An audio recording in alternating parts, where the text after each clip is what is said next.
Doctor Nishant sir शुरू करिए, time हो गया है हमारा। जी सर। शुभ संध्या। मैं doctor Nishan Tak international forum for promoting homeopathy के हिंदी सत्र के 605 दिन पर आप सभी का हार्दिक स्वागत करता हूँ। आप सभी अवगत होंगे कि IAPH फोरम एक अंतर्राष्ट्रीय होम्योपैथी संस्था है जो पिछले कोविड काल से निरंतर दैनिक वेबिनार का सॉरी लाइट चली गई मेरी दैनिक वेबिनार का आयोजन करता आ रहा। प्रारंभ में यह अंग्रेजी और मलयालम भाषा में किया जाता रहा। तत्पश्चात राष्ट्रीय भाषा हिंदी में आयोजन किया जाने लगा। इस प्रकार के कार्यक्रम का मुख्य उद्देश्य होम्योपैथी के विशिष्ट पहचान के तहत सभी इच्छुक लोगों के साथ होम्योपैथिक ज्ञान का साझा करना। आइए आज के इस बैठक को प्रारंभ करने से पहले हम 1 मिनट का मौन रखें और इस ईश्वर से मार्गदर्शन प्राप्त करें। धन्यवाद। मैं आप सभी का पुनः स्वागत करता हूँ। आज के इस बैठक में मुख्य अतिथि डॉक्टर पूनम वर्मा मैम का स्वागत करता हूँ और उनका मैं परिचय देना चाहूंगा। UG national homeopathy medical college Lucknow, MD scholar, waxen homeopathy medical college material Medica department, CCPH predictive homeopathy Mumbai, 5 years of clinical experience, attended various health camps in predictive homeopathy under the guidance of Dr. Praful Vijayakar sir, attended various state and national seminar of homeopathy. Currently research topic in MD, clinical verification of iris verticular in cases of primary headache. आज का हमारा जो topic है case presentation on cerebral palsy and asthma. आज से मैं आज के जो हमारे मुख्य अतिथि से आग्रह करता हूँ कि आप अपना व्याख्यान प्रारंभ करें। Thank you doctor Nishant and thank you बोलना चाहूंगी मैं डॉक्टर सहानी सर का कि उन्होंने मुझे ये अपॉर्चुनिटी दी है कि मैं अपना केस प्रेजेंट करूं। स्क्रीन विजिबल है मेरी? प्लीज यस मैम, कंफर्म कर। विजिबल है, विजिबल है। ओके। सो पहला केस मैं अपना सेरिब्रल पैल्सी का शेयर करना चाह रही हूँ। इसमें 5 साल की बच्ची थी और ये मैंने अपना सूरजपुर OPD है ग्रेटर नोएडा में, वहां पर ये पेशेंट देखा था। फीमेल चाइल्ड थी। इसकी जो प्रेजेंटिंग कंप्लेन थी, वैसे तो सेरिब्रल पैल्सी में बहुत सारे प्रेजेंटिंग फीचर्स होते हैं जो पेशेंट में देखने को मिलेंगे, लेकिन मेरे पेशेंट में कुछ ये चीजें थी। जैसे कि पहला था कि वो बच्ची ना तो खड़ी हो पाती थी ना तो बैठ पाती थी विदाउट सपोर्ट। सपोर्ट दे करके ही उसको उसकी मदर ने मतलब बिठाती थी या उसको खड़ा करती थी। और जो उसको सीजर की फ्रीक्वेंसी थी, कई सारे सीजर्स आते थे, 3 से 4 अटैक्स पर मंथ आते थे। और ये तब का है जब वो वैल्पेरिन वगैरह सारी एलोपैथिक मेडिसिन जो थी वो चल रही थी, उसके बावजूद इतने सीजर्स की फ्रीक्वेंसी थी। तीसरा सिम्टम जो मिला था कि वो चीजों को पकड़ नहीं सकती थी और एक मोनोसिलेबिक वर्ड भी नहीं बोल पाती थी, हाँ ना या सिंगल वर्ड जो होता है वो भी नहीं बोलती थी। और इसके बाद में कोई भी चीज अंडरस्टैंडिंग बिल्कुल भी नहीं थी उसकी कि मतलब कोई चीज बुरी लग रही है तो पता चले, या खुश है तो पता चले, या कुछ बोल रही है उसकी मदर तो फिर पता चले। अंडरस्टैंडिंग बिल्कुल नहीं थी। ड्रूलिंग ऑफ सलाइवा था पेशेंट में। कोई भी नेक होल्डिंग बिल्कुल भी नहीं था और बेड पे वो पलट नहीं पाती थी। और स्टूल और यूरिन के लिए वो अवेयर बिल्कुल नहीं थी। लेस जैसे कि बहुत बच्चे बोल नहीं पाते हैं बट उनके एक्सप्रेशन से या कुछ ऐसा वो करेंगे कि जिससे पता चले कि उनको यूरिन या स्टूल कुछ करना है, तो ऐसा कुछ भी नहीं था इस पेशेंट में। और जैसे किसी भी साउंड का ना कोई रिएक्शन नहीं होता था। टीवी चल रही है या कोई रूम में आया कोई बोला या कुछ है तो कुछ भी नहीं, कुछ भी रिएक्शन नहीं रहता था। और उसकी बॉडी जो थी वो सेमी फ्लेक्स्ड पोजीशन में थी, फिजिकल एग्जामिनेशन किया था मैंने, और पार्शियल स्टिफ था। और उसके बाद में क्या है कि वो अपना जो खाना खाती थी ना वो च्यू नहीं कर पाती थी। उसके दांत तो पूरे थे, टूथ में कोई प्रॉब्लम नहीं था, सब कुछ था, लेकिन वो च्यू नहीं कर पाती थी। तो उसकी मदर उसको मैश्ड फूड ही देती थी सेमी लिक्विड फॉर्म में। और स्क्विंट उसके बोथ आईज में था। ये सारी प्रेजेंटिंग कंप्लेन थी पेशेंट की। अब इसकी अगर हिस्ट्री की बात करूं तो प्रेजेंटिंग कंप्लेन में तो बेबी को बर्थ के बाद में 5 दिन के बाद ही जॉन्डिस हो गया था। तो डॉक्टर्स ने, जो कि यूजुअल है कई सारे बच्चों को हो जाता है, डॉक्टर्स ने इनको सन एक्सपोजर बताया। उसके बाद वो 3 महीने तक बच्ची एकदम ठीक रही थी। उसके बाद लगभग 3.5 महीने पर बच्चे को एक हेड इंजरी हो गया था, जिसकी वजह से गिर गई थी वो, फिर कंटूजन हो गया था उसके बैक ऑफ द हेड पर। फिर 3 से 4 दिन में क्या हुआ कि उसको मदर ने देखा कि वहां पे एक सिस्टिक स्वेलिंग हो गई है, टच करने पे बहुत ही सॉफ्ट थी, पैल्पेबल थी वो। उसके बाद वो डॉक्टर के पास ले गए, फिर डॉक्टर ने उनको एलोपैथिक मेडिसिन वगैरह दी, तो ठीक हो गया था वो। लेकिन इंजरी के बाद में बच्ची ऐसा नहीं था कि अनकॉन्शियस हो जाए, वो कॉन्शियस थी बच्ची, कोई वॉमिटिंग या ब्लीडिंग कुछ ऐसा सिम्टम नहीं आया था आफ्टर इंजरी, और वो ठीक भी हो गया बाद में। फिर 7 मंथ की एज जब थी बच्चे की, तो फिर उसकी आंखों में स्क्विंट डेवलप हुआ था। अब 9 महीने की एज पे बच्चे को पहला सीजर आया था फर्स्ट टाइम, और उस टाइम पे जो सीजर का डिस्क्रिप्शन था वो कुछ ऐसा था कि अटैक जो था 10 से 12 सेकंड का रहा। राइट साइड जो बॉडी थी वो काफी स्टिफ हो गई थी, और आंखें अपवर्ड, आईज टर्न अपवर्ड हो गया था, लिप्स और टंग ब्लू हो गए थे, बॉडी कोल्ड हो गई थी। इतनी प्रिसाइज इंफॉर्मेशन इसलिए मिल पाई मुझे, और ये केस भी इसलिए ही थोड़ा बहुत सॉल्व हो पाया मुझसे, क्योंकि उसकी मदर को सारी डिटेल्स याद थी और बहुत अच्छे से उन्होंने सब कुछ बताया था। अब ये पास्ट एंड मेडिकल हिस्ट्री में अगर हम देखें तो ये मैंने मेडिकल डॉक्यूमेंटेशन, पूरी फाइल थी बच्चे की, क्योंकि यहाँ एम्स दिल्ली से इलाज चल रहा है उसका, तो सारी फाइल जो मेडिकल डॉक्यूमेंट्स थे उसके हिसाब से मैंने हायरार्की बनाई थी सब कुछ देख करके, जिससे केस को समझने में आसानी हो। तो स्टार्टिंग से हम बताना चाहेंगे। 5 डेज आफ्टर बर्थ क्या था कि जॉन्डिस हुआ, तो उसका जो ट्रीटमेंट था वो सन एक्सपोजर डॉक्टर ने बताया। और 3.5 महीने पर जो हेड इंजरी हुई थी उसका भी एलोपैथिक ट्रीटमेंट लिया। फिर 7 मंथ पे जो स्क्विंट डेवलप हुआ उसको आंखों में, तो ऑप्थेल्मोलॉजी में दिखाया उन्होंने, उसका भी एलोपैथिक ट्रीटमेंट हुआ, लेकिन उसका इफेक्ट कुछ भी नहीं आया। उसके बाद 9 मंथ की एज पे डेट ऑफ कंसल्टेशन इनका 10/4/2019 था। यहाँ पर बच्चे को डायग्नोज किया गया जीडीडी, ग्लोबल डेवलपमेंटल डिले। इसमें यह है कि बच्चा नॉर्मल बच्चों के हिसाब से डेवलप नहीं कर पा रहा है, उसके माइलस्टोन्स, कई सारे माइलस्टोन्स जो हैं वो स्लो हैं, तो उसको जीडीडी डायग्नोज किया गया था with hypoxic ischemic encephalopathy as per medical documents. तो उसका एक्चुअली एमआरआई वगैरह जो हुआ था उसमें ये चीज लिखी हुई थी कि हाइपोक्सिक इस्चेमिक एंसेफेलोपैथी हो रखी है। और बच्चे को फिर एक फीवर हुआ था 104 डिग्री का, 2 दिन तक रहा, और फीवर के साथ में ही जनरलाइज टोनिक क्लोनिक सीजर आए थे, 4 to 6 टाइम हुआ था, और 1 से 3 मिनट तक रहा था। डॉक्टर्स ने उनको जो उस टाइम पे मेडिसिन लिखी वो वेलपेरिन और एप्टोइन लिखा था।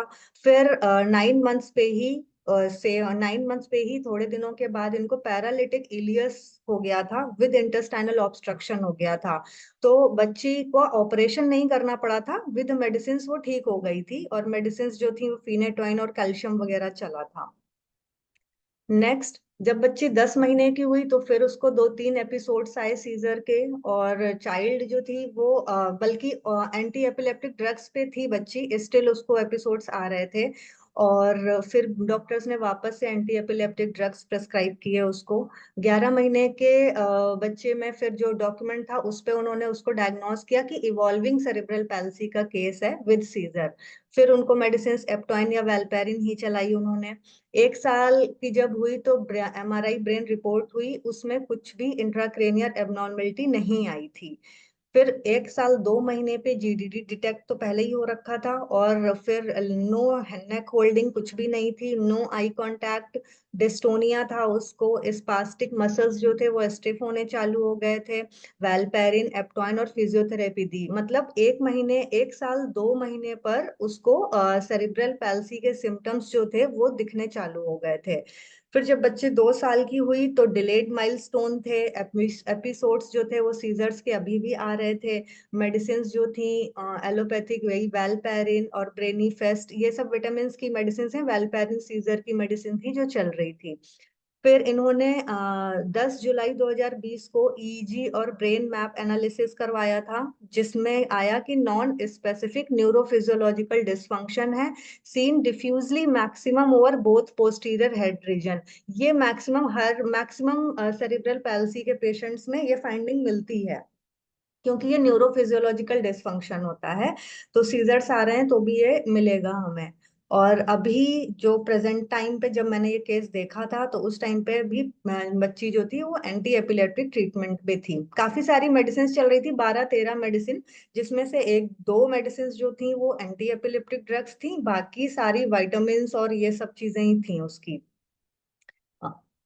पर्सनल हिस्ट्री में अगर हम बात करें बच्चे की, तो डेवलपमेंटल लैंडमार्क्स जो मैंने उससे पूछे थे और चेक किए थे, तो जो टर्न हेड टू साउंड, कोई भी साउंड हुआ तो बच्चे क्या हेड अपना टर्न कर रही है उस तरफ, तो ये नहीं आया था। नॉर्मली बच्चों में 1 महीने में आ जाता है वो। सोशल स्माइल भी कोई नहीं थी कि मदर को देख के हंस रही हो या भाई को या कुछ भी हो, सोशल स्माइल भी नहीं आई थी, जो कि नॉर्मल बच्चे में 2 महीने पर आ जाता है। नेक होल्डिंग पार्शियल थी। ये जब बच्चा 1 साल का था तो हल्का सा नेक होल्डिंग आया था, लेकिन उसके बाद फिर वो वापस से लॉस्ट हो गया, फिर नेक होल्डिंग नहीं आई, जो नॉर्मल 3 महीने के बच्चे में आ जाती है।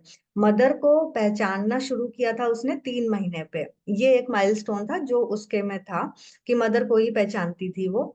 और क्विंग, क्विंग मीन्स होता है एक सिंगल वॉवेल वर्ड, कोई भी हो जैसे हाँ ना दा कुछ भी ऐसा है, तो ये अटेंड नहीं हुआ था बच्चे में।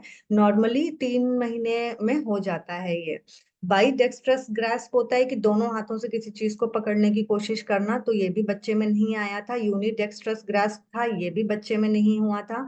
और सिटिंग विद सपोर्ट, जब बच्चा 6 महीने का था तो हल्का सा मदर को एहसास हुआ था कि थोड़ा थोड़ा बैठने लगी थी, लेकिन फिर वो बाद में लॉस्ट हो गया, फिर वापस से नहीं हुआ।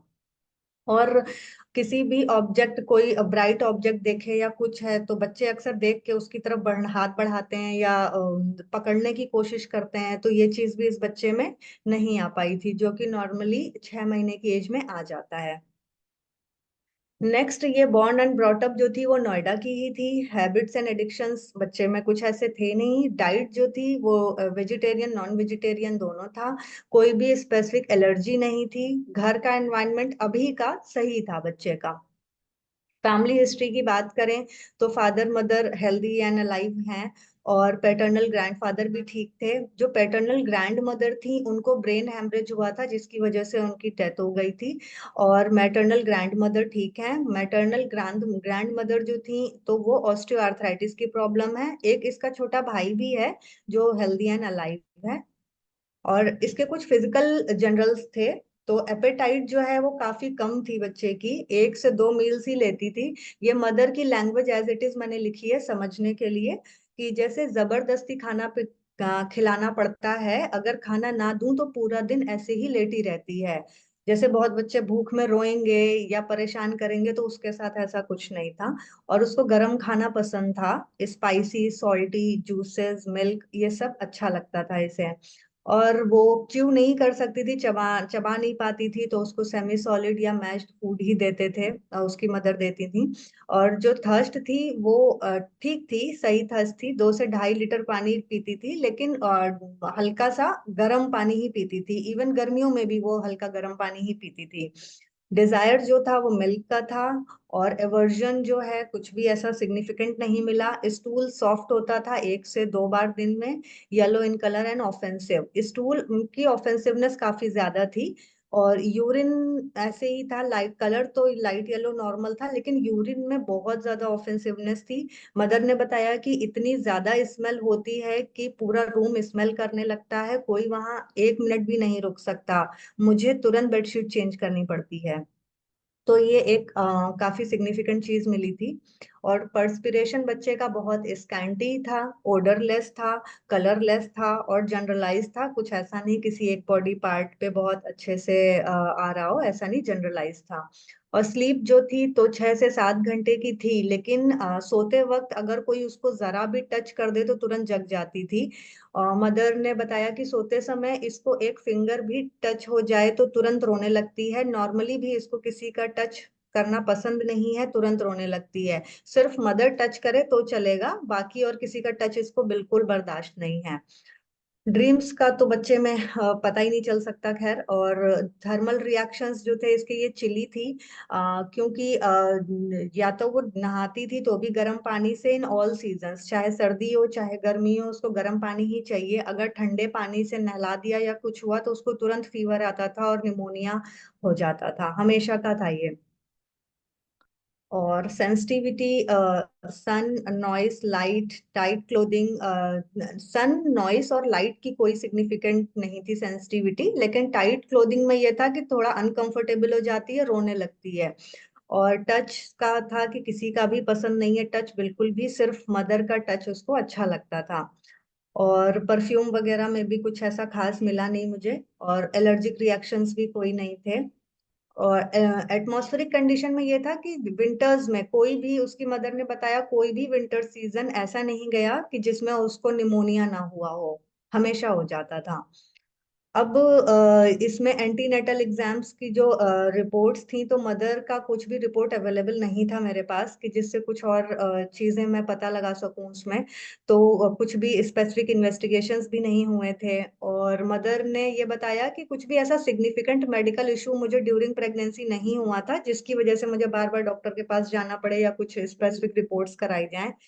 तो टेंडेंसी बस एक चीज ये थी कि मदर को टेंडेंसी थी फ्रीक्वेंट यूटीआई की, बार बार यूटीआई हो रहा था उनको ड्यूरिंग प्रेगनेंसी। अब क्या होता है, सेरिब्रल पैल्सी या कोई भी ना कंजेनाइटल डिजीजेस जो होती हैं उसमें हम मदर की प्रेगनेंसी हिस्ट्री जरूर लेते हैं। रीजन ये है कि जितने भी ये कंजेनाइटल डिजीजेस हैं तो बच्चे को हिस्ट्री भले ही हमें मिलती है कि बच्चा गिर गया या छोटी मोटी चोट लग गई उसके बाद से ये सिम्टम आया, बट ऐसा है नहीं। ये पैथोलॉजी हमेशा ड्यूरिंग प्रेगनेंसी ही डेवलप होती हैं, बस सिम्टम्स बाद में हमें पता चलते हैं। तो कोई भी कंजेनाइटल डिजीज हो, जैसे कि डाउन सिंड्रोम है, सेरिब्रल पैल्सी है, ऑटिज्म है, तो इन सब में हमें मदर की प्रेगनेंसी हिस्ट्री लेनी ही चाहिए, क्योंकि पैथोलॉजी का रूट हमें वहीं से मिलना चालू होता है और केस सॉल्व होने के चांसेस रहते हैं। तो इसमें इनकी जो मैरिज थी वो कंसैंग्विनस मैरिज थी, बिकॉज मुस्लिम फैमिली थी, तो फैमिली में ही शादी हुई थी इनकी। और प्रेगनेंसी जो थी वो शादी के 1 साल बाद ही हो गया था, और वो अनप्लान्ड बेबी था। मदर हैप्पी नहीं थी इस प्रेगनेंसी से, क्योंकि काफी जल्दी ही प्रेगनेंसी हो गई थी और वो मदर इन लॉज के होम में सेटल्ड भी नहीं हो पाई थी। तो मदर ने जो चीजें लिखी एज इट इज उसकी लैंग्वेज में है। मदर ने बताया कि लेकिन मेरी मदर इन लॉ को, मुझे बच्चे नहीं चाहिए थे अभी, लेकिन मेरी मदर इन लॉ को बच्चे की बहुत ज्यादा जल्दी थी। शादी के 3-4 मंथ्स बाद ही प्रेगनेंसी के लिए बोलने लगी थी और जबरदस्ती डॉक्टर के पास भेजती थी। हस्बैंड इनके अच्छे थे, सपोर्टिव भी थे, और हस्बैंड काफी खुश थे इनकी प्रेगनेंसी से। तो पेशेंट ने बताया कि मदर ने बताया कि फिर मैं भी खुश हो गई थी और फिर बाद में एक्सेप्ट कर लिया था उस चीज को। इसके बाद में क्या है कि उन्होंने बताया कि जो फर्स्ट मंथ था प्रेगनेंसी का, उसमें एपेटाइट काफी कम हो गई थी, नौजिया होता था, कॉन्स्टिपेशन रहता था। और 1 महीने के बाद में हस्बैंड का ट्रांसफर हो गया था। तो शुरू में तो हस्बैंड अलग रहने लग गए थे क्योंकि बाहर गए हुए थे वो। तो शुरू में तो बताया उन्होंने कि सब कुछ ठीक था, लेकिन 10-15 दिन के बाद ही जो मदर इन लॉ थी उन्होंने परेशान करना शुरू कर दिया था। मुझसे सारा काम करवाती थी, छोटी छोटी चीजों पर गुस्सा करती रहती थी। बोलती थी कि हमने भी प्रेगनेंसी में बहुत काम किया है, ज्यादा आराम करने से नॉर्मल डिलीवरी नहीं होगी। और मुझे बहुत गुस्सा आता था, मुझे बहुत वीकनेस होती थी, लेकिन फिर भी घर के सारे काम करती रहती थी। धीरे धीरे ये सब इतना ज्यादा बढ़ गया था कि गुस्से में 2-3 दिन तक खाना नहीं खाती थी, बस पानी पी के रहते थे।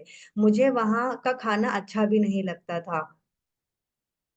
इसके बाद में मैंने एक बाद में ये क्वेश्चन पूछा था, मैंने बस अब समझने के लिए यहाँ पे डाल दिया है, कि मैंने पूछा कि आपने मतलब कोई भी प्रेगनेंसी हो किसी भी लेडी को, तो ये नहीं सोचा आपने कि मतलब मैं खाना नहीं खा रही हूँ तो इसका बुरा असर पड़ेगा आपकी आपके बेबी पर। तो उन्होंने बोला कि इतना ज्यादा परेशान थे कि लगता था अब जो होगा जैसा होगा देखा जाएगा, मुझे फर्क नहीं पड़ता। अब सोच के बुरा लगता है कि मैंने अपने बच्चे के बारे में उस टाइम नहीं सोचा। और मेरे हस्बैंड साथ नहीं थे कि अपनी पसंद का कुछ मंगवा लूं। मेरी मदर इन लॉ बोलती थी जो घर में बनाया है यही खाओ, और वो खाना देख के मुझे नौजिया हो जाता था, मुझे बहुत रोना आता था। मैं इतना परेशान हो गई थी कि सोचती थी इससे अच्छा तो मौत आ जाए। और मदर इन लॉ को देखते ही गुस्सा आने लगती थी, मैं देखना भी नहीं चाहते थे। इसके बाद एक क्वेश्चन मैंने ये पूछा था कि कभी सुइसाइड का ख्याल आया या कभी ट्राई किया। तो उन्होंने कहा नहीं, ऐसा तो नहीं हुआ, लेकिन बस मन में ख्याल आता था कि मर जाऊं तो ज्यादा अच्छा है, इतना घुट घुट के नहीं रह पाएंगे। मदर इन लॉ ने बहुत ज्यादा टॉर्चर कर दिया था। मैं बोलती थी कि मेरी तबीयत सही नहीं है, तो मदर इन लॉ बोलती थी कि झूठ बोल रही है जिससे काम ना करना पड़े। ये मदर के वर्ड्स हैं कि मेरी नजरों के सामने ऐसा कोई भी नहीं था कि जो मुझे प्यार करे। अपने हस्बैंड को बहुत मिस करती थी, मेरा कोई सपोर्ट नहीं था, मैं एकदम अकेले रह गई थी। फिर क्या मैंने पूछा उनसे कि आपने ये चीजें शेयर नहीं की किसी से, तो बोली थोड़ा बहुत अपने हस्बैंड को बताती थी, लेकिन मदर इन लॉ मेरी बातें सुनती रहती थी और वो हस्बैंड से ज्यादा बात भी नहीं करने देती थी सही से। फिर लास्ट का जो 1 महीना और 1.5 महीना था, तो वो पेशा जो मदर थी वो अपने पेरेंट्स के होम चली गई थी घर, तो वहां पर बीता था, तो वहां पे नॉर्मल थी चीजें और फुल टर्म नॉर्मल डिलीवरी हुई थी 9 महीने 10 दिन का। और आफ्टर डिलीवरी बेबी रोया नहीं था 2 से 3 मिनट तक, और फीडिंग डिफिकल्टीज हुई थी बच्चे को। अब ये जो पूरा हिस्ट्री मैंने मदर की ली, उसका कंक्लूजन मैंने ये निकाला कि एक तो अनवांटेड प्रेगनेंसी थी, दूसरा जो गुस्सा आ रहा था उसको अपनी मदर इन लॉ पे, तो anger leads to aversion of food, क्योंकि वो 2-3 दिन तक खाना ही नहीं खाती थी गुस्से में, सिर्फ पानी पी करके ही रहती थी। और थॉट्स ऑफ डेथ तो था, लेकिन अटेम्प्ट सुसाइड का कभी नहीं किया उन्होंने। और indifference to her old child, क्योंकि एक उनका बोला था ना उन्होंने कि क्या कहते हैं, अब जैसा भी होगा जो भी होगा देखा जाएगा, मुझे फर्क नहीं पड़ता। और खाना ना खाना, ये जानते हुए भी कि इसका असर पड़ेगा, तो indifference to her old child. For second feeling, उसकी जरूरत थी लव एंड केयर की, कोई सपोर्ट नहीं था। और don't want to see her mother in law. Anger suppressed था, क्योंकि किसी से बोल नहीं सकती थी, हस्बैंड से भी बात नहीं क्योंकि हो पाती थी सही से। और लेकिन अपनी ड्यूटीज को उन्होंने पूरी तरीके से परफॉर्म किया, बल्कि नहीं भी चाहती थी फिर भी performed her duty well even when she did not want to. Next मैंने बच्चे के मेंटल जनरल्स लिए थे। तो मदर ने बताया कि वो बहुत इंटरेक्टिव नहीं है, मतलब सिर्फ मदर एंड फादर से ही थोड़ा बहुत रहता है, सोशल इंटरेक्शन कोई भी नहीं है। और मदर का टच ही उसको सिर्फ पसंद है। कोई और टच कर ले तो वो बहुत रोने लग जाती है, चाहे वो उसका छोटा भाई ही क्यों ना हो या फैमिली मेंबर्स या स्ट्रेंजर कोई भी हो, तो रोने लगती है अगर कोई टच करे तो। और मदर जब बच्चे को जैसे कि कई बार सिबलिंग जेलसी जानने के लिए मैंने ये चीज पूछी थी कि कुछ ऐसा है तो नहीं, तो मैंने उन्होंने बोला कि अगर छोटे बच्चे छोटा भाई जो है उसको मैं इसके सामने प्यार करूं या कुछ करूं तो इसको फर्क नहीं पड़ता है, बस इसका भाई अगर इसको टच कर देता है तो इसको रोने लग जाती है। और खेलने कूदने में इसका भाई इसके सामने खेलता कूदता रहता था, टीवी चल रहा है या कुछ है तो उसको फर्क नहीं पड़ता था, वो चुपचाप लेटी रहती थी बस। और समटाइम्स कई बार इसको खाना अगर नहीं पसंद आया तो वो थूक देती है, अदरवाइज बाकी वो बहुत शांत रहती है। और अकेले रूम में भी हो, अकेले, इतनी छोटी थी 5 साल की थी बट अकेले सोती रहती थी, लेटी रहती थी, उसको दिक रोना और कोई परेशानी नहीं होती थी उसको एज सच, जैसे कि कोई एनिमल्स हो गए या लाइट चली गई या कुछ है, तो कुछ ऐसा नहीं कि छोटे बच्चे डर जाते हैं, इसके अंदर कोई ऐसा डर नहीं था। जब बीमार होती थी तो एकदम होती है तो एकदम साइलेंटली लेटी रहती है, कोई नॉन कंप्लेनिंग है। जब गुस्सा होती है तो सिर्फ मदर चाहिए, अगर किसी और की आवाज भी सुन ले तो और तेज रोने लगती है।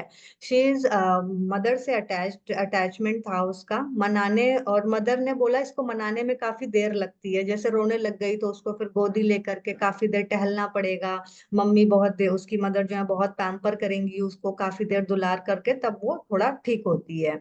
और क्राउडेड प्लेसेस जितनी होती हैं तो वो रोने लगती है वहां पर, और कुछ भी समझ नहीं है अभी उसके में। और अगर बस इतना था कि अगर उसकी मदर उससे रूडली बोल दे, डांट दे या कुछ हो जाए तो वो रोने लगती थी, सिर्फ मदर के लिए था ऐसा।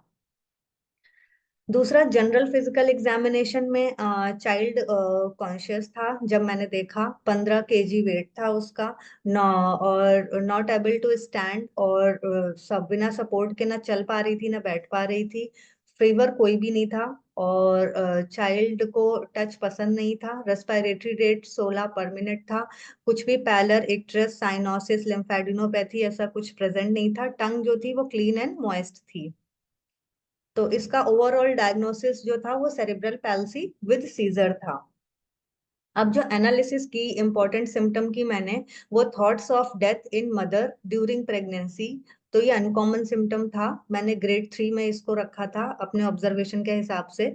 और indifference in mother for her child, ये भी अनकॉमन सिम्टम था, 3+ में रखा मैंने। Child don't want to be touched, बल्कि बच्चों के साथ कोई खेलता है तो उनको पसंद आता है, बट इस बच्चे में ऐसा बिल्कुल भी नहीं था, तो ये भी मैंने अनकॉमन में रखा था 3+ में। Urine odour is too much offensive in child, इसकी फ्रीक्वेंसी की वजह से ग्रेड 3 में रखा मैंने। Anger leads to aversion to food in mother during pregnancy, इसको 2+ में रखा था। एपेटाइट डिक्रीज्ड इन चाइल्ड, ये भी 2+ में रखा मैंने। Desire milk 2+। For second feeling in mother 2+। और एंगर जो सप्रेस था इन मदर में, ये भी 2+ में रखा। चाइल्ड चिली था। मायाज्मेटिक एनालिसिस के हिसाब से कुछ सिम्टम्स थे, जैसे इंपॉर्टेंट सिम्टम, जैसे थॉट्स ऑफ डेथ, तो ये सिफिलिटिक मायाज्म होता है इसका। डिजायर ऑफ मिल्क था, तो ये सोरिक मायाज्म में जाएगा। और indifference in mother for her child, ये सिफिलिटिक मायाज्म में जाएगा। एवर्जन टू टच, क्योंकि कोई किसी भी टाइप का एवर्जन हो वो हमेशा सिफिलिटिक मायाज्म में ही जाता है। और एपेटाइट डिक्रीज्ड इसकी थी, वो साइकोटिक है। और यूरिन ऑर्डर ऑर्डर जो था वो बहुत ज्यादा ऑफेंसिव था, तो ये सोरोसिफिलिस होता है। और anger leads to aversion to food, तो ये साइकोसिफिलिस में जाएगा। और सेकंड फीलिंग थी वो सोरा में जाएगा। और एंगर सप्रेस्ड था, ये साइकोसिस में जाएगा। तो ये इंपॉर्टेंट सिम्टम्स थे जिनकी मुझे टोटालिटी बनानी थी इन्हीं सिम्टम्स से, क्योंकि ये सिम्टम्स ज्यादा वेल मार्क्ड लगे मुझे पूरे केस हिस्ट्री लेने के बाद में। इसके बाद में मैंने टोटालिटी के लिए बल्क ऑफ सिम्टम नहीं लिए थे। कुछ बहुत ज्यादा इंपॉर्टेंट सिम्टम ही लिए, जैसे कि अब क्या है ना कि जो ये पेशेंट्स होते हैं, इसमें आपने जो मदर हिस्ट्री ली, प्रेगनेंसी हिस्ट्री, हमेशा ये रहता है उसमें से अगर 1-2 सिम्टम वेल मार्क्ड मिल जाए, वहीं से केस सॉल्व होने के चांसेस रहते हैं। तो मैंने कंबाइंड टोटालिटी ली थी कि मदर की प्रेगनेंसी हिस्ट्री का भी और प्लस प्रेजेंटिंग अभी जो बच्चे के जो भी सिम्टम्स हैं वेल मार्क्ड उनको। तो मदर के मैंने 2 सिम्टम्स लिए थे, थॉट्स ऑफ डेथ और indifference in mother for her child. ये दोनों चीजें बहुत वेल मार्क्ड लगी मुझे। और दूसरा चाइल्ड में एवर्जन टू टच था, और urine odour is too much offensive, और एपेटाइट डिक्रीज्ड। फिजिकल जनरल भी लेना था इसलिए। टोटालिटी ऑफ सिम्टम ये करके मैंने साइन, हाँ जी, इसमें रिपर्टोरियल टोटालिटी मैंने की थी। इसमें ये 5 सिम्टम मैंने डाले। Thoughts of death, indifference child towards mother, towards her children, indifference of, और touched aversion to be, appetite diminished, और odour offensive, urine odour offensive. तो मेरे पास ये मेडिसिन निकल के आई थी, फॉस्फोरस, सीपिया, लाइको, ये 3 मेडिसिन थी। 3 मेडिसिन में ये जो तीनों मेडिसिन थी, ये मेरे 5 सिम्टम्स कवर कर रही थी। तो इस बच्चे को, क्योंकि एकदम स्टार्टिंग में तो एक और डॉक्टर, मतलब पहले से ही प्रेस्क्राइब इनको किया जा चुका था, तो प्रीवियस प्रेस्क्रिप्शन इनका ऑलरेडी था कि अर्निका 1 स्टैट दी जा चुकी थी इनको 15 दिनों के लिए, और एसएल चल रहा था। तो उससे, और फिर जब फॉलोअप जब आया था तब मैंने इनको पूरा केस हिस्ट्री और सब कुछ लिया था। तो इस टाइम पे भी इसके एपिसोडिक रिलैप्स थे, सीजर के 6 to 7 वीक पर वीक्स पे होता था। और सीजर सेम कैरेक्टर में थे, सिर्फ बॉडी रिलैक्स्ड रहती थी, जैसे पहले स्टिफ रहती थी अभी रिलैक्स्ड रह रहा था। अब फिर मैंने इसकी डिटेल केस टेकिंग और मदर हिस्ट्री ली थी, रिपर्टराइजेशन किया, तो मैंने सीपीआर 200 दिया था इनको फर्स्ट में। रूल आउट मैंने ऐसे किया कि फॉस्फोरस था, सीपिया था और लाइको था। तो फॉस्फोरस में कभी भी, मतलब मोस्टली टच एवर्जन नहीं मिलेगा उसको, फॉस्फोरस को पसंद होता है लोगों के साथ घुलना मिलना, वो सारी चीजें। और फिजिकल जनरल की अगर मैं बात करूं तो चिल्ड चीजें पसंद होती हैं, आइसक्रीम हो गए, कोल्ड ड्रिंक्स और ये चीजें। बट हम, मेरे पेशेंट में ये ऐसा था कि वो इवन नॉर्मल पानी भी पी ले ठंडा तो उससे भी निमोनिया हो जा रहा था, तो ये कंट्राडिक्टरी थोड़ी चीजें लगी। तो इस वजह से फॉस्फोरस रूल आउट कर दी थी मैंने। और लाइको जैसा चीज नहीं मिल रहा था, क्योंकि सीपिया ज्यादा मेरे हिसाब से ज्यादा मैच कर रही थी, जैसे इनडिफरेंस भी था, प्लस मदर ने ड्यूटीफुल भी बहुत थी, जब इतना परेशान थी एंगर में थी वो, फिर भी वो अपना काम कर रही थी, तो स्ट्रांग थी वो, तभी ऐसा किया उन्होंने। तो मुझे सीपिया ज्यादा लगा, इसलिए मैंने सीपीआ इनको 200 दिया था उस विजिट में। एसएल 30 बीडी 15 डेज के लिए दिया था। फिर नेक्स्ट फॉलोअप 15 दिन के बाद आया था। तो इन 15 दिनों में उसको कोई भी सीजर का अटैक नहीं आया था सिंस लास्ट प्रिस्क्रिप्शन। एपेटाइट अभी भी डिक्रीज्ड थी, लेकिन यूरिन में जो ऑफेंसिवनेस थी बहुत ज्यादा, वो काफी हद तक इम्प्रूव हो गया था। मैंने फिर से इसको एसएल ही दिया था। और फिर एक महीने के बाद लगभग पेशेंट वापस आया था। तो अक्टूबर आ गया था इस टाइम पे, तो निमोनिया उसको हुआ था 104 डिग्री फीवर के साथ में। एक्सट्रीम वीकनेस थी और डिक्रीज्ड एपेटाइट थी। एक सीजर का अटैक आया था सेम पैटर्न का, एक्सेप्ट रिलैक्स्ड बॉडी।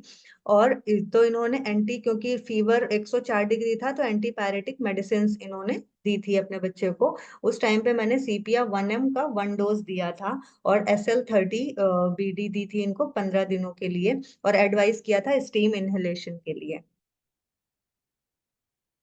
नेक्स्ट फिर 2/11/2023 का था फॉलोअप। इसमें कोई भी फीवर नहीं था बच्चे को, कोई कंजेशन इन चेस्ट नहीं था, एपेटाइट बेटर थी।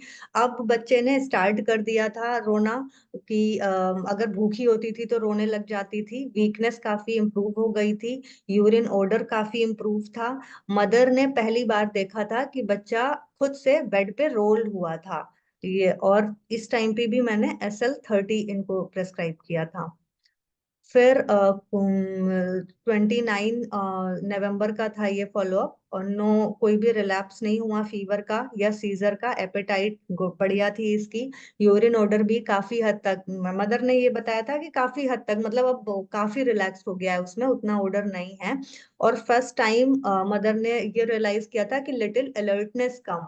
मदर ने ये बोला कि अब मैं रूम में जाती हूँ तो अगर मैं इसको, साइमा नाम था बच्चे का, तो अगर उसके नाम से मैंने बुलाया तो वो हल्का सा देखने की कोशिश करती है कि कहाँ से आवाज आ रही है, एज पर मदर।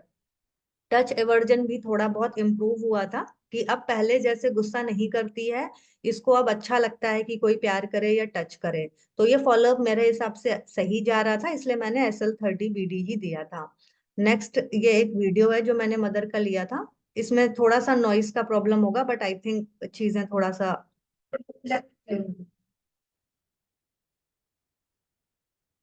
तो ये फॉलोअप था उस टाइम, मतलब मदर ने इतना बताया। ये केस अभी भी है, मैं फॉलोअप इनका ले रही हूँ, कंटिन्यूअस चल रही है मेडिसिन।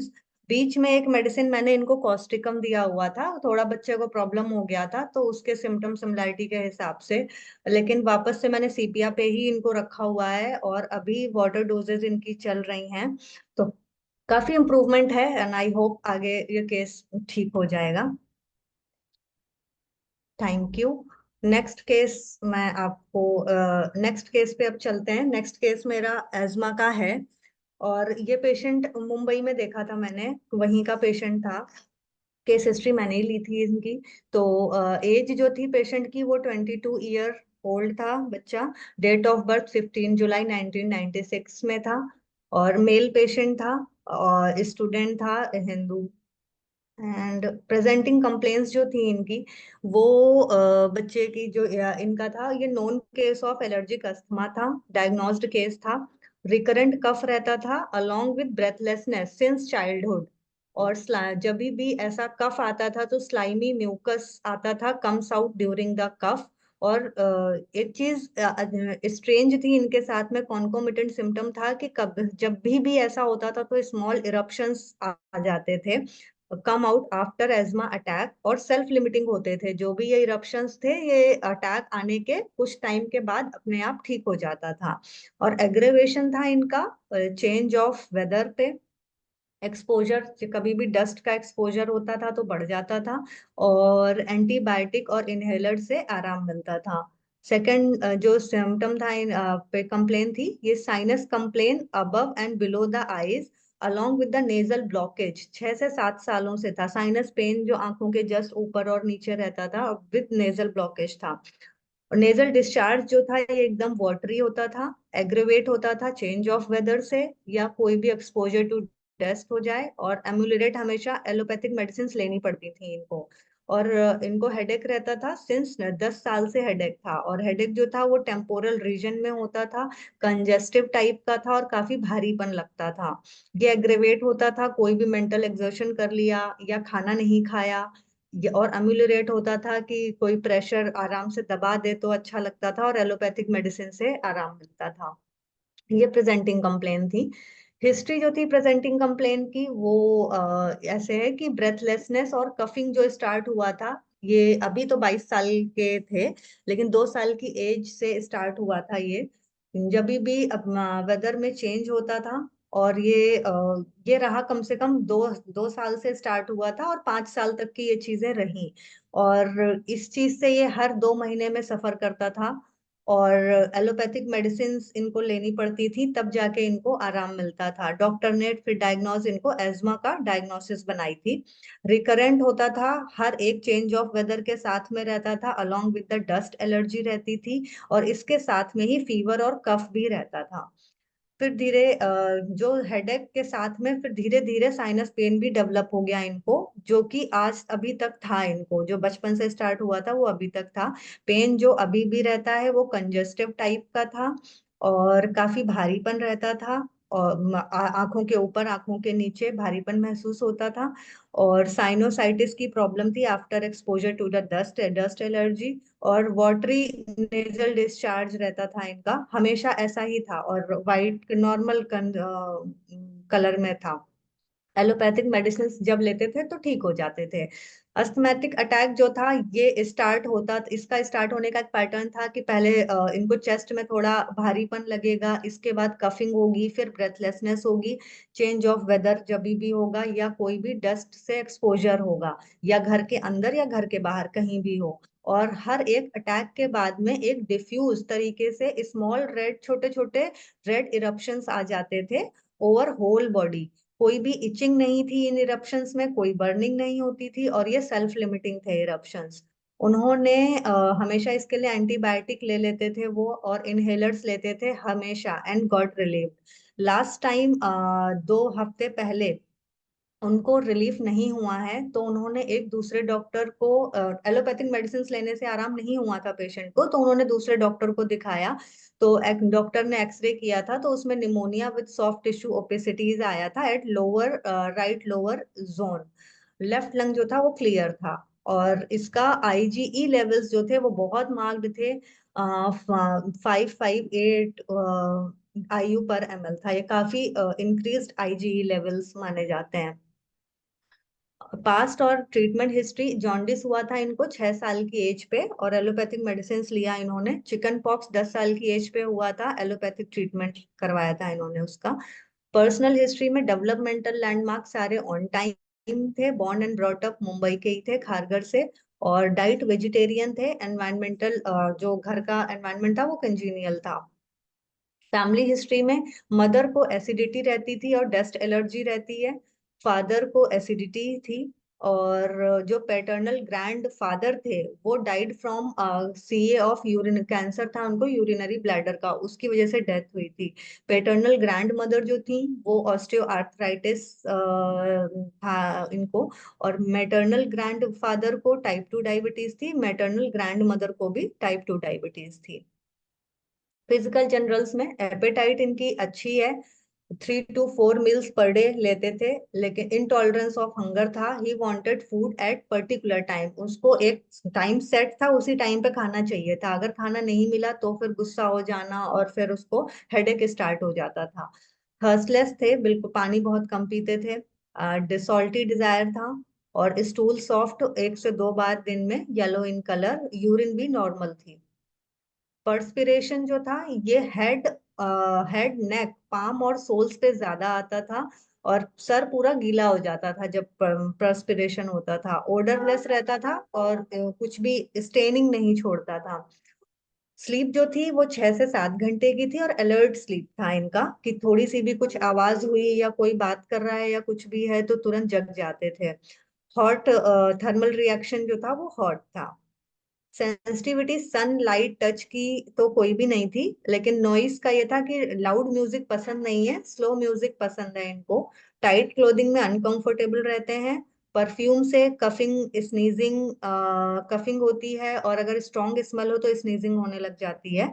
फियर था थंडर स्टॉर्म का, बादल जब गरजते हैं, या इंसेक्ट्स हैं, डार्क है, तो इन सब चीजों का इसको डर लगता था। और हमेशा लाइट ही, इवन सोता भी था तो लाइट जला के सोते थे ये, डार्क से प्रॉब्लम होता था इनको।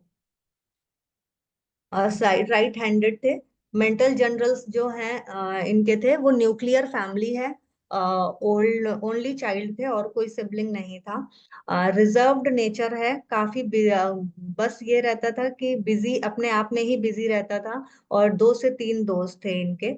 2001 में पेरेंट्स का एक्सीडेंट हो गया था, और पेशेंट जो था वो बहुत ज्यादा डर गए थे उस टाइम पे। उनको उस टाइम पे अस्थमा का अटैक आया था जब उन्होंने ये न्यूज सुनी थी, ये जब पता चला उन्हें कि पेरेंट्स का एक्सीडेंट हो गया है तब।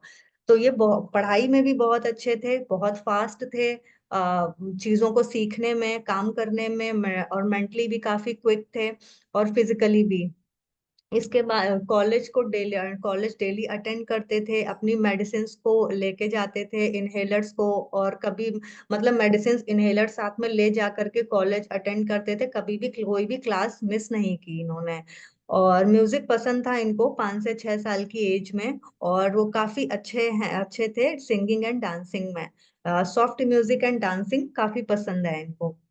इसकी जो मदर के हिसाब से वो नॉन डिमांडिंग है, और कभी भी किसी भी चीज को मांगा नहीं उसने, कभी कुछ नहीं मांगता है। और इवन पेरेंट्स को बोलना पड़ता है कि भाई तुम्हें चीजें चाहिए तो ये ला दें या ये कुछ कर दें, तो ऐसा उस अपनी तरफ से उसको कभी नहीं उसने कुछ मांगा। और पेरेंट्स जो भी चीजें ला करके देते थे वो बहुत खुशी से उस चीज को रख लेता था, कभी भी कंप्लेन नहीं करता था किसी भी चीज के लिए, वो चाहे कपड़े हो या फूड हो या कोई भी और चीज हो। और इसके बाद में उन्होंने कभी भी किसी चीज को नो नहीं बोलते थे, पेरेंट्स जैसा बोलते थे वैसा ही वो करते थे, कभी भी रिबेल नहीं किया, कभी मना नहीं किया, इस तरीके से थे बहुत। अच्छे बच्चों वाली इसकी पिक्चर बन रही थी। और इनको कहते थे कि जो इसके फादर हैं वो हमेशा सजेस्ट करते हैं सारे डिसीजंस में, चाहे वो छोटा डिसीजन हो या बड़ा हो, क्या पढ़ना है क्या करना है। और डैड ही हमेशा सजेस्ट करते हैं और वो हमेशा सही होते हैं। और पेशेंट ने बोला था कि I always agree with him, कि मैं हमेशा एग्री भी करता हूँ उनसे, क्योंकि वो मेरे लिए सही डिसीजंस लेते हैं। और मैं बहुत ब्लेस्ड हूँ कि इस तरीके के पेरेंट्स हैं मेरे, और वो मेरी स्ट्रेंथ है। ये पेशेंट की वर्डिंग्स हैं। और उसको अपने रूम में रहना पसंद रहता था, अपना काम करना, जैसे कि स्टडी करना, ड्राइंग करना, पेंटिंग करना, क्योंकि सोशल नहीं था बहुत ज्यादा। फादर के हिसाब से फादर ने बताया कि इस बच्चे ने कभी हमें परेशान नहीं किया, वो बहुत ही अच्छा बच्चा है, और कभी भी उसने आज तक आर्ग्यू नहीं किया है। और उसका कोई पॉइंट होता भी है तो बहुत आराम से कामली रखता है हमारे सामने, और वो सबकी रिस्पेक्ट करता है। मदर के हिसाब से वो अच्छा बच्चा है, बहुत ही ओबीडियंट रहा है सिंस चाइल्डहुड। इवन अभी भी एज उसकी 22 है, लेकिन कभी भी वो अपने फादर को रिप्लाई बैक या मुझे कभी भी रिप्लाई बैक नहीं करता है। और कि सारी ही सिचुएशन में एडजस्ट कर लेता है बहुत अच्छे से। और जो भी हम करते हैं इसके लिए वो हमेशा खुश रहता है उस चीज में। बहुत ही कॉन्शियस है, अपनी सारी चीजों को बहुत संभाल के बचपन में भी रखता था, छोटा भी था तो मदर ने बोला कभी भी एक सिंगल रबर भी इससे मिस नहीं होती थी। बहुत ही ऑर्गेनाइज्ड था, इसका रूम जो है वो हमेशा बहुत ही वेल सेटल्ड और क्लीन रहता है। और हमेशा क्लीन चाहिए उसको, हर एक चीज एकदम नीट एंड क्लीन। इसका रीजन एक ये भी था कि डस्ट एलर्जी से उसको डर डर लगता था कि एलर्जी हो जाएगी मुझे। तो अपना काम वो सारे खुद ही करते हैं, और टेक्स केयर छोटी छोटी चीजों की बहुत ध्यान देते हैं, जैसे कि पेन्स हो गए कहाँ रखने हैं, बिल्स हो गए, बैंक रिसिप्ट्स हो गई, मेडिकल प्रिस्क्रिप्शन हो गए, इवन पेरेंट्स से भी रिलेटेड जो डॉक्यूमेंट्स होते थे, तो उसकी भी उन सारी चीजों का उन्होंने एक सेपरेट फाइल बना रखा था, जिसमें सारे इंपॉर्टेंट डॉक्यूमेंट्स रहते थे, अपने भी और पेरेंट्स के भी। और वो गुस्सा नहीं होता है जनरली, बट बस सिर्फ अगर उसको खाना ना मिले या मील मिस हो जाए तो उसको गुस्सा आता है, अदरवाइज नहीं आता है। और मदर से अपनी कुछ भी प्रॉब्लम होती है तो मदर से शेयर करते हैं। गुस्से में ही थिंक्स दैट कि ऐसा लगता है कि अगर मैं गुस्सा करूंगा तो मैं अपने बैलेंस खो दूंगा, जिसकी वजह से मैं कोई भी राइट डिसीजन नहीं ले पाऊंगा और कोई बड़ी प्रॉब्लम फेस करूंगा, ये पेशेंट ने बोला था। और अपनी भी और अपने पेरेंट्स की बहुत ज्यादा केयर करते हैं, बहुत एंशियस है अबाउट हेल्थ। इवन उसके अगर फादर को जरा सा भी मतलब कभी तबीयत खराब हो जाए, इवन बताया था उन्होंने कि अगर फादर ना थोड़ा सा भी तेज ड्राइव करने लगते हैं तो भी हमेशा टोकता है, नहीं नहीं धीरे चलाओ आप, और कहीं कुछ हो ना जाए। तबीयत भी थोड़ी खराब होती है तो तुरंत डॉक्टर्स के पास जाना, बोलना कि नहीं मेडिसिन लो। तो वो काफी ज्यादा एंशियस थे अपनी हेल्थ को लेकर के और पेरेंट्स की भी हेल्थ के लिए। जब भी पेरेंट्स बीमार पड़ते हैं तो वो घर की सारी चीजों को मैनेज कर लेते हैं, जैसे घर से का खाना बनाना हो, पेरेंट्स की देखभाल करनी हो, मेडिसिन हैं, डॉक्टर के पास है, सब कुछ मैनेज कर लेते थे। और उसको थोड़ा सपोर्ट चाहिए होता है हमेशा। अभी भी बड़ा हो गया है बट स्टिल जब भी कहीं भी जाता है तो वो पेरेंट्स के साथ ही जाता है।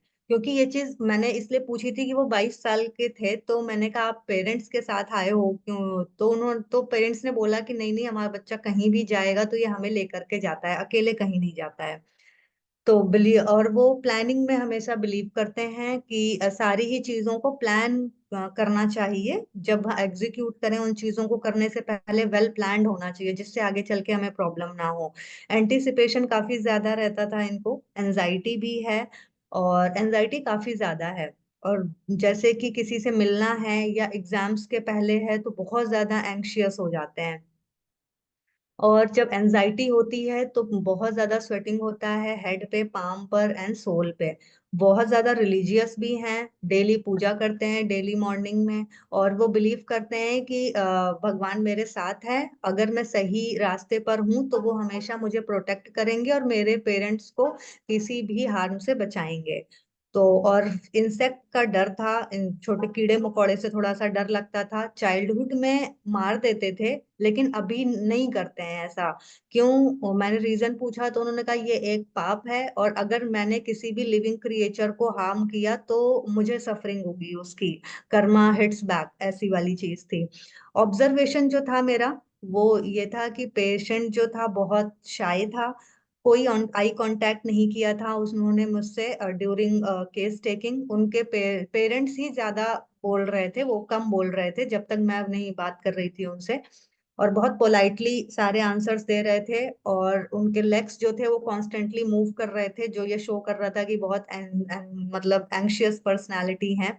और किसी भी मैक्सिमम हिस्ट्री जो थी वो मदर एंड फादर ने दी थी उनके।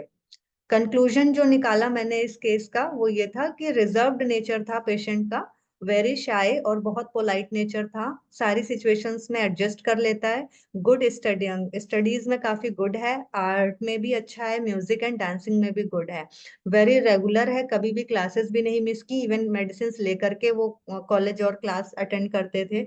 और गुड बॉय है, कभी भी पेरेंट्स को नो नहीं बोला किसी भी चीज के लिए, हेल्थ कॉन्शियस काफी है, केयरफुल हैं अपनी भी हेल्थ के लिए और पेरेंट्स की भी हेल्थ के लिए। फास्टिडियस काफी हैं क्योंकि हर चीज एकदम पर्टिकुलर नीट एंड क्लीन रहती है, अपना सारा काम खुद करते हैं, सब कुछ वेरी पर्टिकुलर था इनसे, इनके घर में। और नॉन डिमांडिंग रहे हैं हमेशा, जो पेरेंट्स ने चूज किया है उससे हमेशा एग्री किया है इन्होंने, कभी भी कोई कंप्लेन नहीं की न। लेकिन फादर को बाहर भेज के मैंने जब मदर से पूछा था तो ये हुआ कि फादर का ना थोड़ा डोमिनेशन ज्यादा है। लेकिन कभी भी, लेकिन बच्चे को बच्चा क्या जो पेशेंट था, तो वो उस चीज को पॉजिटिवली लिया है उन्होंने हमेशा। मतलब उनको फील ही नहीं हो रहा था कि मेरे पापा मुझे डोमिनेट करते हैं या कुछ है। क्योंकि वो पिछली भी हिस्ट्री में अभी एक दो स्लाइड पहले भी था ना कि वो जो भी करेंगे मेरे लिए अच्छा ही करेंगे, सही डिसीजंस लेंगे, तो वो पॉजिटिवली लेते थे इस चीज को। सारी चीजों के लिए बहुत केयरफुल रहे हैं, रहते हैं, और सारी ही उनकी अपनी जो भी पर्सनल बिलोंगिंग्स हैं उनकी बहुत टेक केयर करते हैं, कभी भी कुछ मिस नहीं होता है, कौन सी चीज कहाँ रखनी है कहाँ है, सब कुछ मेडिकल डॉक्यूमेंट्स हो, कोई भी पेपर हो, कुछ भी हो, सब कुछ अच्छे से रखना। हमेशा सपोर्ट की नीड रहती है, एंटिसिपेशन एंजाइटी काफी ज्यादा है, रिलीजियस भी है, fear of insects and dark से फियर था इनको।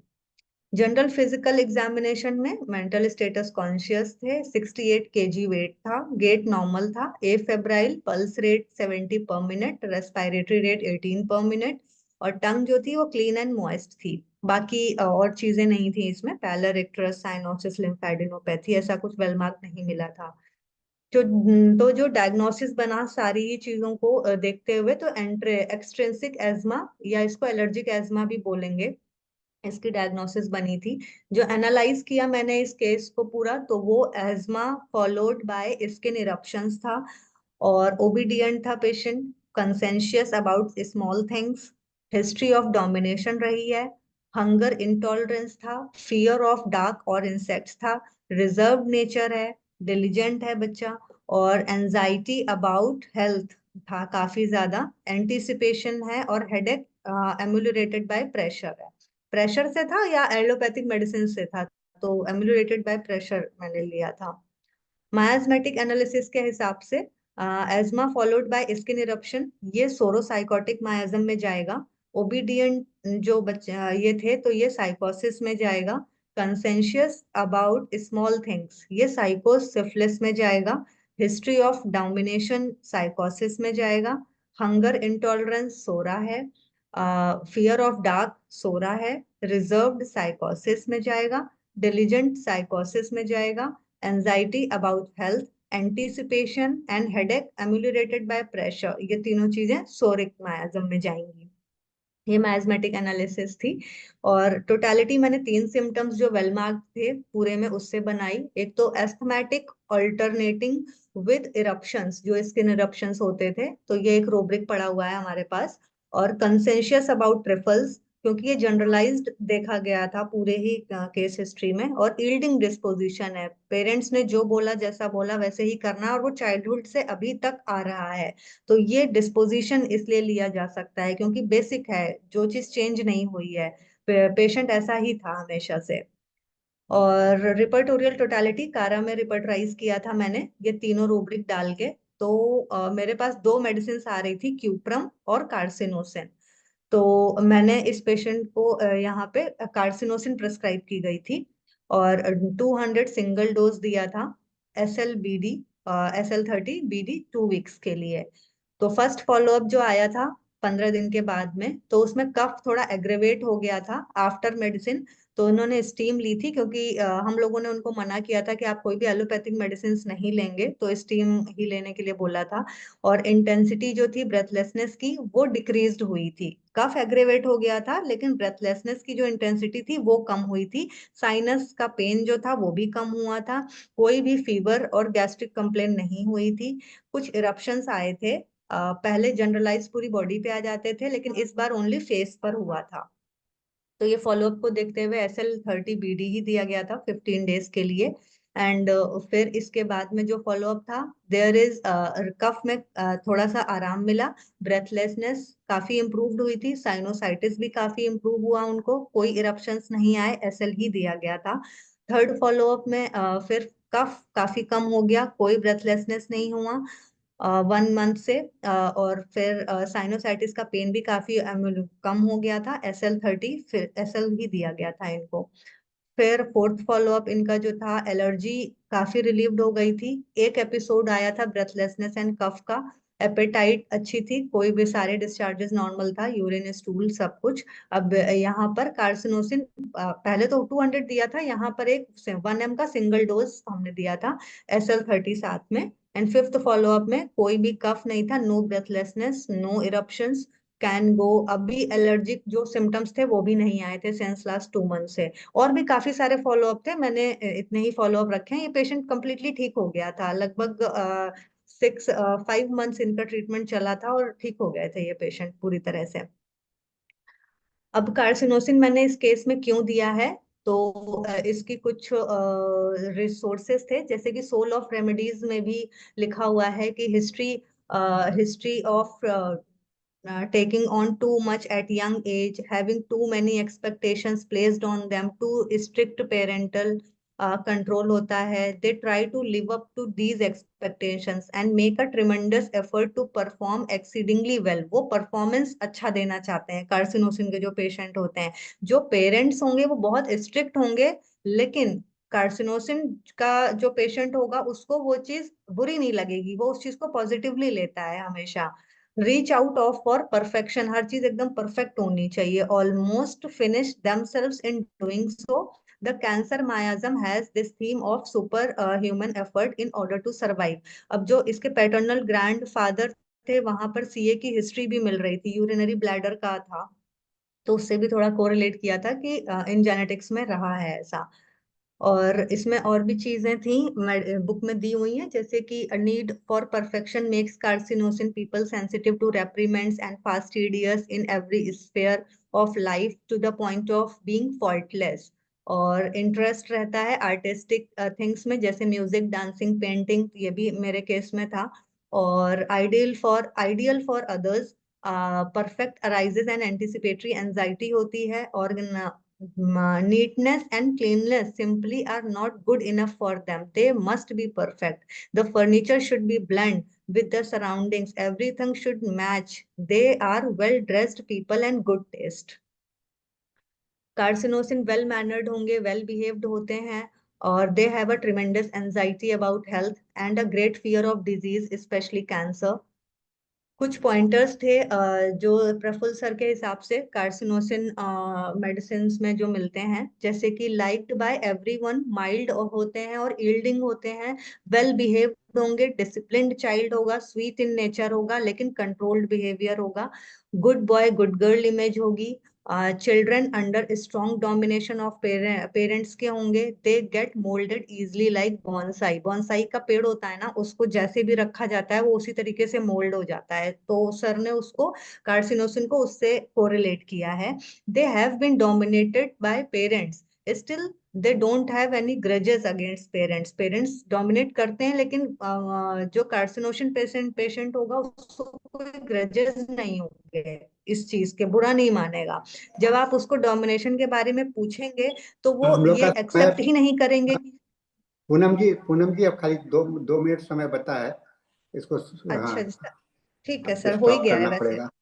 ठीक है जी, कोई नहीं, हो गया है बस, बाकी तो थैंक यू। तो थैंक यू पूनम जी। एक लास्ट में सवाल है लोगों का हाँ जी। चैट में। इनके पेरेंट्स का एक्सीडेंट हुआ था, हाँ एस्थमा का जी। अटैक आया था, क्या हम्म। इस पे क्या कमेंट करना चाहती हैं?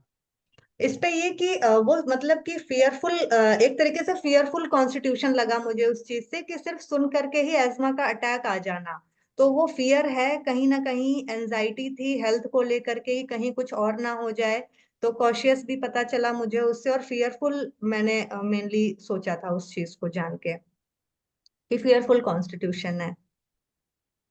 बहुत अच्छा है। और मुझे लगता है कि आपने बहुत प्लान्ड वे में ये केस को अंडरस्टैंड किया है। खास करके मेडिसिन का जो रेफरेंस आपने दिया है सोल ऑफ रेमेडीज से और प्रफुल्ल विजयकर से, तो ये अच्छा केस है दोनों का। और ये आपने जो पालसी और एस्थमा है ना, हाँ ये जी। दोनों जो है सो काफी बढ़िया है। आप फिर से आइए और दूसरे टॉपिक को लेकर के, है ना, हम लोग फिर ठीक है, ये करेंगे, थैंक यू है ना। सर। Thank you. हाँ जी, तो थैंक यू इसके सर। साथ हम लोग का सेशन अब समाप्त होता है। और डॉक्टर कौन है, doctor Nishant? Yes sir, sir मैं हाँ, इसे आप हाँ क्लोज करेंगे। Thank you so much ma'am. Thank you doctor Nishant. So now the session is closed and it is handed over to Dr. Dhanesh sir for his English session. thank you sir, Harish sir and Dr. Nishad.